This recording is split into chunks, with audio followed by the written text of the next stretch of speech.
To get this episode of Forensic Tales ad-free, please visit patreon.com/Forensic Tales.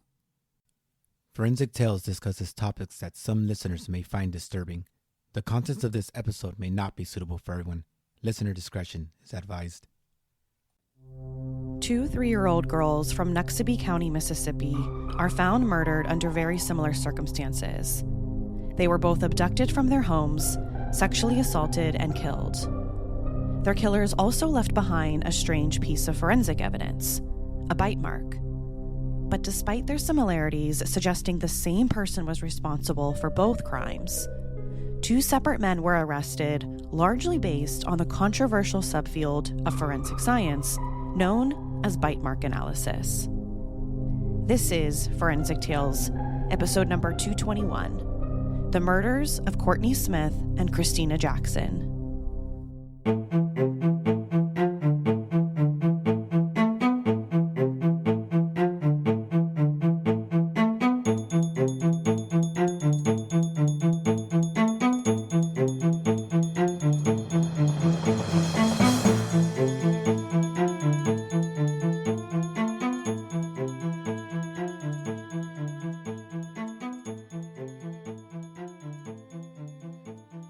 Welcome to Forensic Tales. I'm your host, Courtney Fretwell Areola.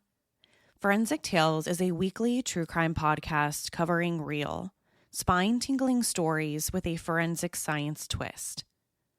Some cases have been solved with forensic science, while others have turned cold.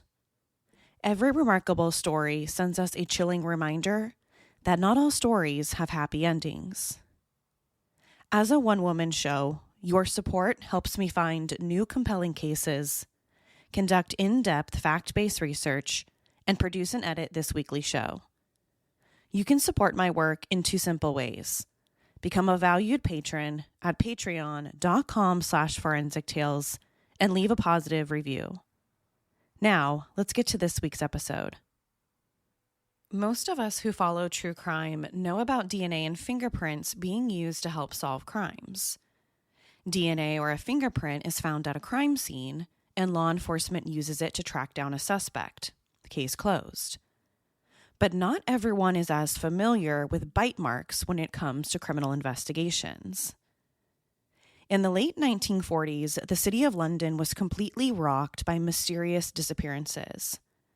It wasn't until investigators studied bite marks found on one of the victims that they finally arrested John George Hay, aka the acid bath murderer. He had inadvertently left a bite mark on one of his victims, and that bite mark was what led detectives right to his front doorstep. Since then, hundreds, if not thousands, of criminal investigations have used bite mark analysis to make an arrest. It's even been given a name, forensic odontology, or sometimes called forensic dentistry. Like DNA and fingerprints, bite marks can be introduced in court as evidence. Prosecutors can call forensic dentists as experts to come testify for them. In that case, the expert will most likely tell a jury that a bite mark impression found on a victim belongs to the defendant, just like any other DNA expert would testify if they found blood. But are bite marks the same as DNA or fingerprints? Are they completely unique to us, like fingerprints and DNA? Are there risks with this type of evidence? And if there are, what happens if we get it wrong and the wrong person goes to prison? On September 15, 1990, 3-year-old Courtney Smith from Brooksville, Mississippi, went to bed next to her sisters, who were 6 and 1. Courtney and her family lived in a small house, so all 3 of the girls shared a bed. That night, Courtney's 26-year-old uncle watched the girls and went to sleep in the next room while Courtney's mom went out with a couple friends.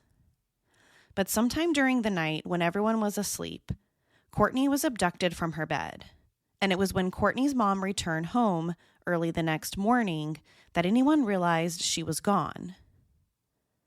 Courtney's disappearance instantly caused chaos in the small town of Brooksville. It was everyone's worst nightmare, especially for the Smith family.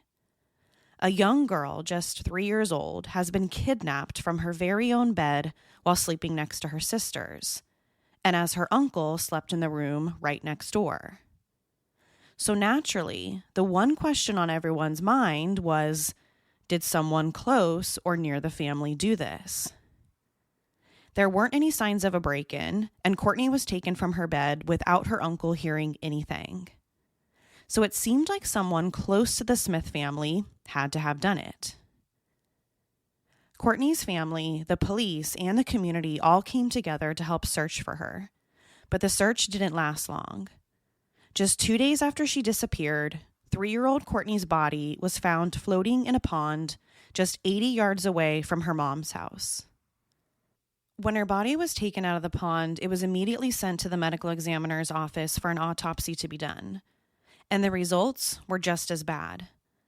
On top of being kidnapped and murdered, Courtney had been sexually assaulted, and the medical examiner found what he described as defensive wounds all over her little body. Despite being just 3, she tried to fight back. But the biggest thing that stood out from the autopsy wasn't the sexual assault. It wasn't the defensive wounds or how she was killed. It was a bite mark. Shortly after the medical examiner found what he thought was a bite mark on Courtney's body, he called Dr. Michael West, a forensic odontologist, to come look at it. And according to Dr. Michael West, the mark definitely came from teeth. There was no question that Courtney's kidnapper and killer also bit her and left an impression of his teeth on her. According to him, the bite marks were, quote, the results of animalistic behavior from a man engaged in an aggressive, violent sexual attack, end quote.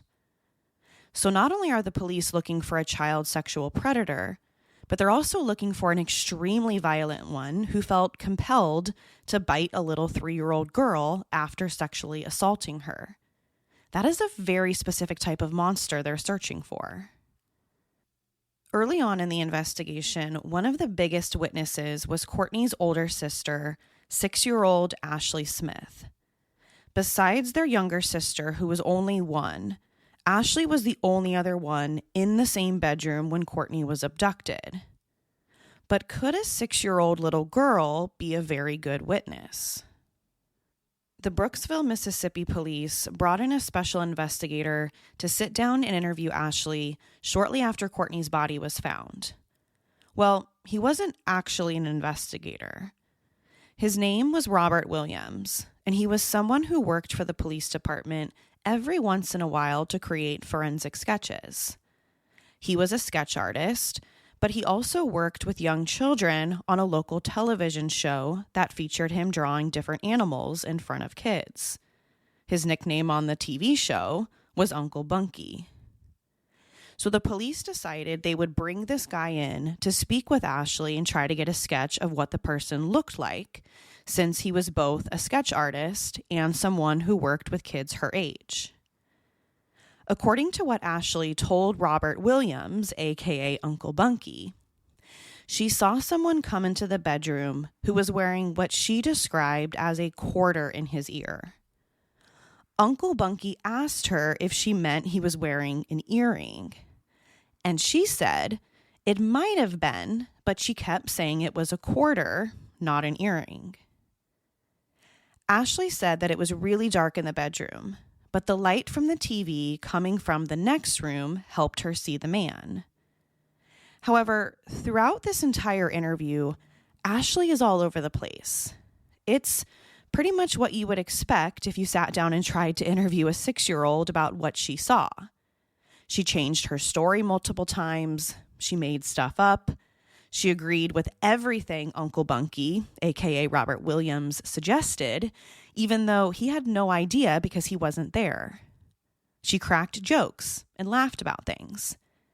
At one point, she even said the kidnapper took her sister Courtney away in an airplane before getting into a spaceship. And on his way out, he kept saying, "Na na na na na na, I've got your sister." Now, she was just being a typical 6-year-old girl who didn't quite understand the gravity of this situation. However, despite the widely inconsistent details of her story and what she claimed to have seen, the police thought she provided enough information to identify their first suspect, Lavon Brooks.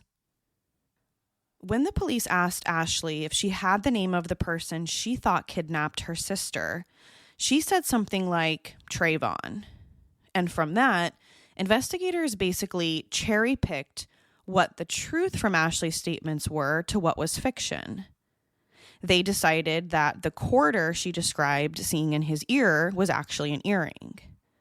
And the name Trayvon was actually Lavon Brooks. Not only did Lavon Brooks closely match the forensic sketch that Robert Williams created, but he also had a strong connection to the Smith family. He had once dated Courtney's mother, Sonia Smith. He also just so happened to wear an earring in one of his ears, or a quarter like 6-year-old Ashley Smith described. So that was it. Lavon Brooks became the prime suspect in Courtney's murder. Lavon Brooks's photograph was put in a photo lineup and shown to Courtney's sister Ashley. And she was asked, "Was this the guy who kidnapped your sister?" And Ashley said, yes, it was. So that meant the police also had a positive identification. But before the police could go in and make an arrest on Brooks, they needed one more piece of evidence to match: the bite mark. So right after Brooks was brought down to the police station, they had him provide a sample of his bite mark. He was asked to bite down on a mold so that an impression could be made of his teeth. Once they had that, they turned it over to Dr. Michael West, the same forensic odontologist who reviewed the bite mark on Courtney Smith's body at the autopsy. Now, here's where things start to go really badly for Lavon Brooks. According to Dr. West, after comparing his teeth impressions with the bite marks found on Courtney's body, he reported, quote, "The dental structures of one Lavon Brooks did indeed, and without a doubt, inflict the bite mark found on the body of Courtney Smith," end quote.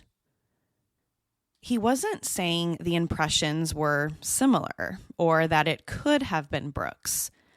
Dr. West said that he was 100% certain Brooks' teeth matched the teeth impression found on the body. And beyond any reasonable doubt, Brooks was the guy simply based on the bite mark. That was it. That was everything the Mississippi police needed to finally arrest Brooks and charge him with sexual assault and murder. Despite Brooks adamantly denying doing anything wrong, he was arrested and thrown in jail. At the time of Courtney's murder, Brooks was 31 years old and worked at a small nightclub in Macomb, Mississippi called Larry's Disco. He was the go-to guy and did everything from being the bouncer to the cook to the guy who parked your car at the club. And in 1990, he had just found out that he was going to be a father for the first time. According to Brooks's defense, he was working at the nightclub the night Courtney was abducted and killed. And after he got off work, he headed straight home. But the police didn't consider this to be an airtight alibi. There was no record of the exact time Brooks got off work, and no one could vouch for him at home. So this meant there was plenty of time for him to have committed the murder that night. Plus, he knew the Smith family because he used to date Courtney's mom, Sonia Smith. And one of the names that Ashley Smith threw out to investigators was Trayvon. Lavon Brooks was now headed to trial facing capital murder charges. If convicted, he faced spending the rest of his life in prison, or even worse, the death penalty. At Brooks's trial in 1992, 2 years after the murder, the main piece of evidence for the prosecution was, not surprising, the bite mark. Dr. West testified for the prosecution that, without a doubt, it was Brooks's teeth found on the victim. And that was really all the jury needed to hear. By the time of the trial, Dr. West had become basically a rock star in the world of forensics. He claimed to have developed techniques that only he could perform. And one of his specialties was bitemark analysis, a relatively new and controversial subfield of forensic science. He said he could identify bite marks on human skin that no one else could. Then he could match those marks to one person, excluding everyone else in the entire world. In one particular case, he claimed he could identify someone based on a bite mark left on a bologna sandwich. Not by the DNA left behind on the bologna sandwich, but just by the teeth impressions on the bread. Throughout his career, Dr. West's testimony helped put a lot of people in prison.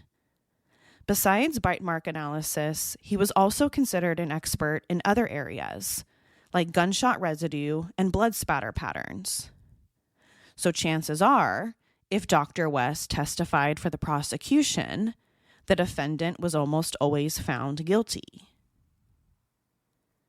One of the people on the jury was actually someone who grew up with LaVon Brooks and considered him a friend. His name was Boss Stevens. Both he and Brooks grew up together, and Brooks's family even worked for the Stevens family at one point. So Boss Stevens had a really hard time believing that someone he knew so well growing up could have done something like this. The LaVon Brooks he knew wasn't capable of raping and killing a 3-year-old little girl. But when he heard the bite mark testimony from Dr. Michael West, he had no choice but to believe the forensic expert. Dr. West was quote-unquote an expert after all. Brooks's defense team basically had no defense. They didn't have their own expert to refute the bite mark testimony provided by Dr. West. His alibi from the night of the murder wasn't very good. And he already had a connection to the Smith family. So if anyone could get inside the house without detection, it was probably someone like him. But Brooks stuck to his original story. He didn't do it and wasn't anywhere near the Smith house that night. And it certainly wasn't his bite mark on Courtney's body. He didn't even have a criminal record before this arrest. So, according to his defense, why would he go from a seemingly ordinary guy to a violent child sexual predator? Well, none of that was enough to convince the jury. Nothing could refute the bite mark evidence. So, after several days of testimony, Brooks was convicted of murdering Courtney Smith on January 22nd, 1992, and sentenced to life in prison. He would go to prison still maintaining his innocence. But the crimes against little girls in Noxubee County, Mississippi, didn't stop just because he was behind bars. 4 months after LaVon Brooks was sentenced to life in prison for allegedly murdering Courtney Smith, another little girl from the same exact Mississippi county was also murdered. Her name was 3-year-old Christina Jackson. Sometime during the early morning hours of May 3rd, 1992, Christina Jackson was kidnapped from her home. Just like with Courtney Smith, Christina's body was found floating in a pond near her house 2 days later and had all the same markings: signs of a sexual assault, defensive wounds, and bite marks all over her body. Back at her house, the police found no signs of a forced entry besides a broken window near Christina Jackson's bedroom. All the same people who investigated Courtney Smith's murder were also key players in the Christina Jackson case. Detectives from the Noxubee County Sheriff's Department, District Attorney Forrest Allgood, Dr. Michael West, the bite mark expert, and the forensic pathologist Stephen Hain. It was like deja vu. Based on their investigation, they came up with one suspect, Kennedy Brewer, Christina's mother's boyfriend at the time of the murder. Now, despite all the similarities with Courtney Smith's murder suggesting that the two might have been perpetrated by the same person, the police zeroed in on Kennedy Brewer. Not only because he was the mom's boyfriend, but also because he was inside the house the night that Christina was abducted. He was supposed to be there babysitting Christina and her siblings. And even though there was a broken window right near Christina's bedroom, the police were convinced that Brewer was their guy. The two stories were almost identical. A 3-year-old girl is abducted from her house and killed. They're sexually assaulted and have bite marks all over their bodies. But for some reason, the district attorney's office and the sheriff's department don't see a connection, or they refuse to believe that there could be one. Christina Jackson couldn't have been killed by LaVon Brooks because he was already in prison for allegedly killing Courtney Smith. And they didn't suspect Kennedy Brewer had anything to do with the Smith case either. So, according to them, they had to be two separate crimes. They never even considered the possibility they were connected. Or, at least if they did, they never made it public. After Christina Jackson's body was discovered, her case pretty much followed the same pattern that Courtney Smith's did. Her body was examined by forensic pathologist Stephen Hain, the same person who reviewed Courtney's case. And the bite marks on her body were examined by Dr. Michael West, who, to no one's surprise, found that the bite marks found on Christina's body were, quote, indeed and without a doubt inflicted by Kennedy Brewer, end quote. Right after that, Brewer was arrested and charged with first-degree murder for allegedly killing Christina Jackson. Although he denied any involvement, he retained a private attorney and vowed to clear his name. Before the case went to trial, the Noxubee County District Attorney, Forrest Allgood, offered Brewer a plea deal. If he agreed to plead guilty, he would be spared the death penalty. He could even get a sentence that offered him the possibility of parole someday. But Brewer and his attorneys turned down the plea deal. He didn't want to plead guilty to something that he claimed he didn't do, especially a case involving a sexual assault of a 3-year-old little girl. According to him, if he agreed to that plea deal, he would go to prison marked as a child molester. And there's nothing worse than that when you're in prison. So Brewer turned it down and decided to move forward with a trial. The trial began in March 1995, about 3 years after the murder. According to the prosecution, Brewer raped and murdered Christina inside the home while he was babysitting her, and then carried her body out to the pond where it was eventually found. For the trial, Brewer's defense got another bite mark expert, Dr. Richard Savorian, to try to refute Dr. West's testimony. Like Dr. West, Dr. Savorian was well known in the forensic science community for his work in bite mark analysis. He was also a licensed dentist and the founder of the American Board of Forensic Odontology. When he looked at the impressions, he disagreed with the prosecution and Dr. West.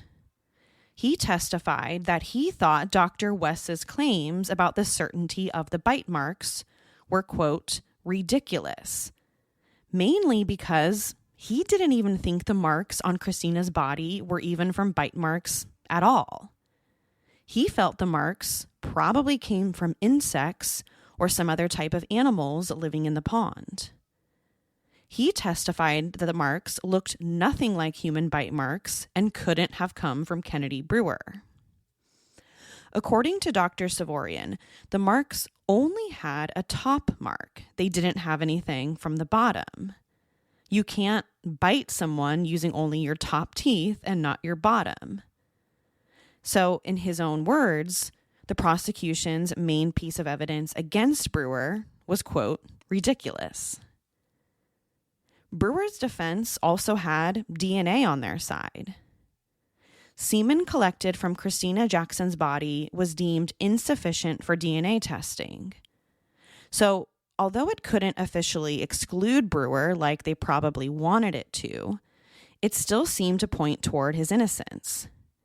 If the DNA couldn't be tested and compared against Brewer's DNA, it could be taken as a sign of innocence, or at least help the defense establish probable doubt, which is really all that's needed to get an acquittal. Other physical evidence included various small spots of blood on Brewer's clothing, a stain consistent with feces on a dress near where Christina slept, and a blood stain found on a blanket. But the state's forensic experts were unable to identify the ABO blood group found on all the items to figure out who exactly the DNA belonged to. So again, Brewer couldn't be excluded, but he couldn't be ruled in either. But the jury wasn't swayed by the defense's arguments or their experts. They believed Dr. Michael West's testimony because he seemed much more confident on the stand than Dr. Savorian did. Dr. West had a big personality, and it usually went over well with the jury. He was just someone who connected with people easily. So when it came time to decide on the bite mark testimony, the jury sided with Dr. West and the prosecution. According to him, all 19 marks found on Christina's body came from Brewer's top 2 teeth. Somehow, his bottom teeth didn't leave any marks. And although Dr. West was facing a lot of scrutiny at the time of Brewer's trial, his testimony was still allowed to be presented. In fact, at the time of this trial, Dr. West had become the first person ever to be suspended from the American Board of Forensic Odontology because his work was so incredibly controversial and unvalidated. The jury ultimately found Kennedy Brewer guilty of Christina Jackson's murder on March 24th, 1995. And because he refused the plea deal before the start of the trial, he was given the death penalty. The prosecution asked for it, and the jury agreed that Brewer should be sentenced to death for what he did to Christina. After that, he was sent to death row where he would remain for the next 9 years. But this story is far from over. While Kennedy Brewer and Lavon Brooks were locked up for crimes they claim they didn't commit, some people on the outside were under a lot of scrutiny. The first was Dr. Michael West, the prosecution's star bite mark expert in both cases. Not only had he been suspended from the American Board of Forensic Odontology in the mid-1990s, but many of his colleagues in the forensic science community started calling into question the credibility of his testimony in many criminal trials. And the more we learned about bite mark analysis and testimony, the more troublesome Dr. West's claims became. Remember, in both cases, he testified that the bite marks found on both victims match the accused beyond any reasonable doubt. But is that credible evidence? Does bite mark analysis hold the same credibility as, let's say, DNA does? Well, if you asked many experts who scrutinized Dr. West's work over the years, they might argue otherwise. The first to appeal his conviction was Lavon Brooks in October 1999. By that point, he had already been in prison for 7 years for allegedly killing Courtney Smith. His appeal was heard by the Mississippi State Supreme Court, but it was denied. And for the next 9 years, he continued to serve out his life sentence. Next up was Kennedy Brewer. By 2001, DNA testing had come a long way, and by that point, Brewer's case caught the attention of the Innocence Project.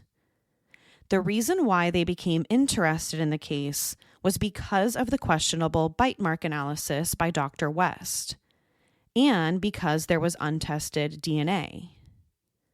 In 2000, Brewer had written them a letter practically begging them to take on his case because, as he claimed, he was innocent.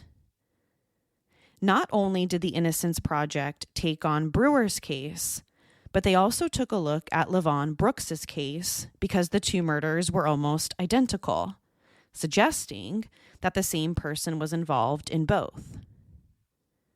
After taking on the cases, the Innocence Project first priority was to get the DNA tested in Kennedy Brewer's case. And through advanced testing, they determined two things.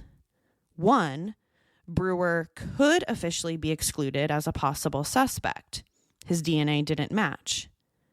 And number two, the DNA belonged to an unknown male. On top of that, YSTR testing also excluded many of Brewer's male family members.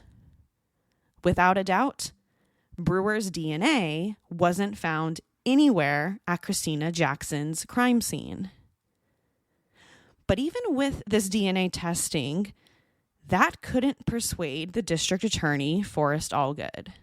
Despite the DNA evidence pointing toward another unknown male who's not Kennedy Brewer, they refused to believe that they had the wrong person behind bars. Basically, they remained committed to the fact that Kennedy Brewer was, in their minds, 1,000% guilty. So, for the next 7 years, Brewer remained in prison despite what the DNA evidence suggested. It wasn't until 2007 that either Kennedy Brewer or Lavon Brooks had anything done in their cases. In 2007, the Innocence Project's investigation led them to the person they believed committed both murders, Justin Albert Johnson, a 51-year-old man with a history of sexual assaults against girls and women, and had been living near Courtney Smith and Christina Jackson when they were both kidnapped and murdered. DNA testing conducted by the Innocence Project linked Johnson to both murders. Justin Albert Johnson was the perpetrator, not Kennedy Brewer, and not Lavon Brooks. Following the DNA discovery that Justin Johnson was the person behind both murders, Kennedy Brewer and Lavon Brooks were both released from prison in 2007. Brooks had spent 18 years in prison, and Brewer spent 15 years. And both were convicted largely based on bitemark testimony. By February 2008, all charges against Kennedy Brewer had been dropped, and he had been officially exonerated in Christina Jackson's case. Lavon Brooks was also exonerated later that year for his alleged involvement in Courtney Smith's murder.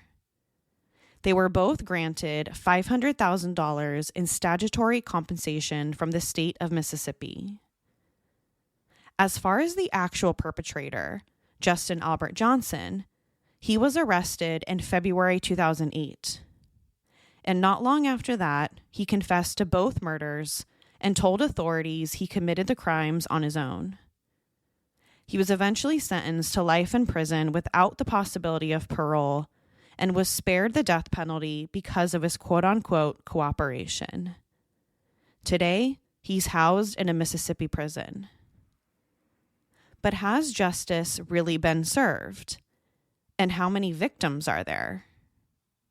Of course, Christina Jackson and Courtney Smith are victims. They were both cruelly kidnapped, raped, and murdered when they were just 3 years old, not even old enough to start school. But what about the men originally accused of the crimes? Are Lavon Brooks and Kennedy Brewer victims also? Many might argue that they are, including the Innocence Project, who represented them.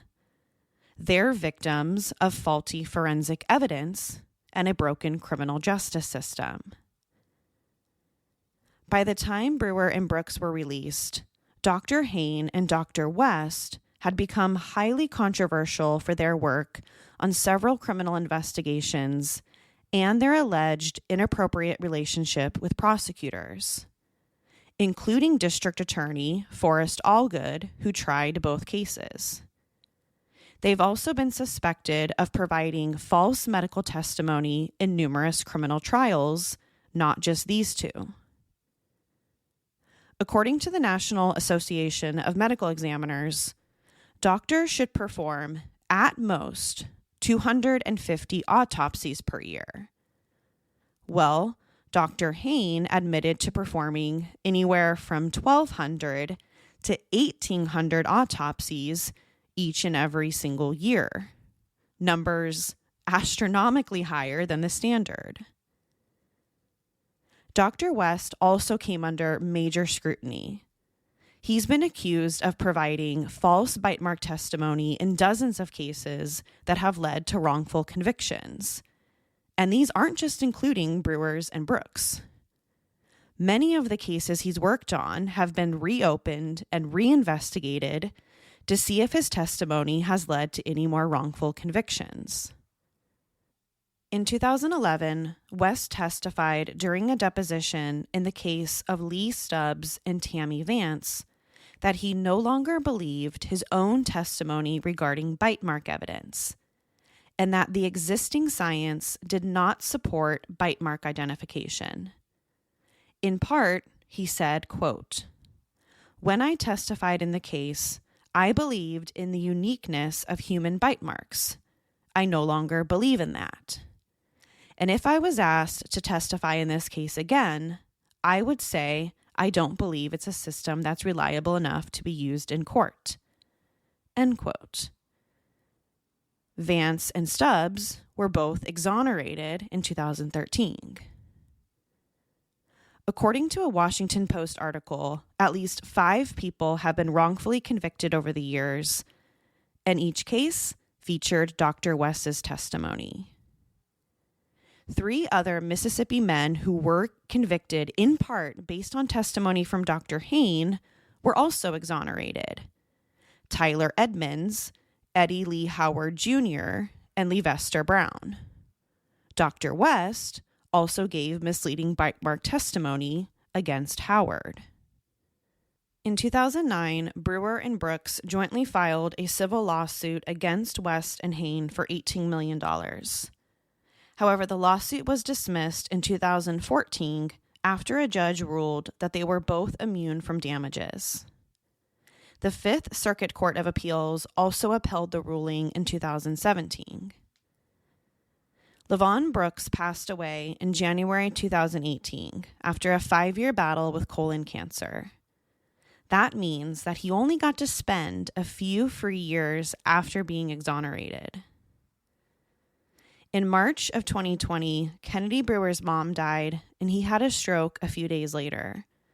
Fortunately, he recovered.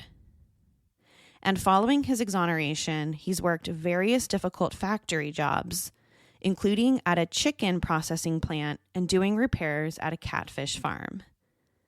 He's done his best to try and move forward with his life after spending 15 years in prison for a crime that he was completely innocent of. So are bite marks the same as DNA or fingerprints? Are they completely unique to us, like fingerprints and DNA are? Are there any risks with this type of evidence? And if there are, what happens if we get it wrong and the wrong person goes to prison? To some, bite marks are the same as DNA and fingerprints. There's enough scientific research to back up that claim. But not everyone agrees with that.